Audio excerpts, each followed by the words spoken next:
Ano yung mga bagay na pwedeng makaapekto sa brain enhancement muna ng bata? Let's start with that. Nako, number one factor that affects brain enhancement, exposure to gadgets. Ang daming delayed ngayon, matatalino sana, pero dahil na-expose sa gadgets, they show, sad to say, but a lot of them show signs of autism. Unsupervised gadget use. Correct. Lalo pag over. natin yan.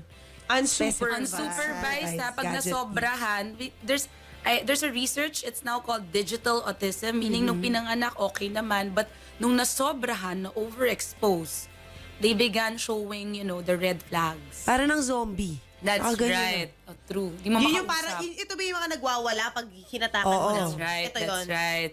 Yes. Tapos And pag nasagi mo lang ng konti, magwawala. Yung yes. ganon. And kasi 'di ba pag when we're doing gadgets, feeling natin we're in control. So nafi-feel nila they're in full control. So pag nawala yung control, nagwawala sila. Affected na yung behavior. Kasi 'di ba, it's cute to, hindi nga cute pero it's acceptable to a certain age. Pero sila 7 na ganun pa rin. Yun May nga. mga ganun, 'di ba? Yung parang wait lang, friend, bakit ka Yes. umiiyak sa smallest things? Hindi kaya teacher, bilang eksperto ka, please indulge us. Kaya yung mga mas nagiging snowflakes yung mga bata. That's right. Kasi sa sobrang hindi sila sanay mabore. Oo. Wait, sorry. Snowflakes, please define. Sensitive, Oo, di ba? para doon layman's term, Sensitive, inay-ita, yes. yung ibig sabihin ng konting kibot lang, nagwawala na yes. sila agad. Kasi nga, Oo. di ba, number one, as I mentioned earlier, sanay sila to be in control. The minute, like ako, when I show them an activity, wala yung control. Na-feel nila na wala yung control, nagwawala most of them. So I tell the parents, I'm sorry, but I see signs of overexposure. Therefore, we have to remove it because it's affecting his behavior and his performance. Ano na yan Kumbaga, domino effect. Lahat yan magiging affected.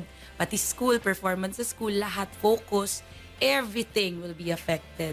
So proven and tested that overexposure to gadgets without supervision is very bad for your child. It makes them, regress. Kung wari, ang galing-galing na. Biglang tumatahimik. Ano masasabi mo sa mga magulang, dahil may mga magulang na ganito, na talagang hinahayaan, naniniwala sa technology Okay. na YouTube University. Okay, Yung I anak know. ko ang galing-galing sa school kasi nakita niya sa YouTube yan. Ako Correct. hindi ko alam, hindi ko matuturo sa kanya. I know Yes. of parents na ganyan. I know. A lot of parents are like that. Hindi na natin may iwasan yan. I usually recommend total removal, but I think at this time, it's very impossible and impractical to recommend that kind of approach. So, what I did, I work with an educational toy company right now called Joy Toy. Am I allowed to mention them? Go ahead. Okay, like this product, let's see, this one, we have this puzzle.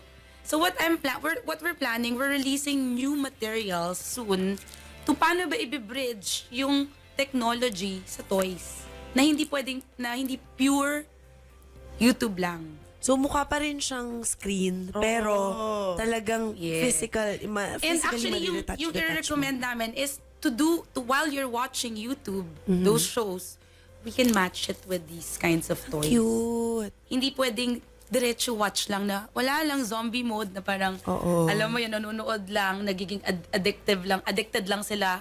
Ito, at least, there's interaction. So we're developing toys, we're releasing them next year, so watch out for them. Para naman dun sa mga younger kids na hindi puro nood lang, magkaroon naman ng sense yung panonood nila, magkaroon naman ng vocabulary, o papa-identify mo, what's that, papa-match nyo. So that's our goal.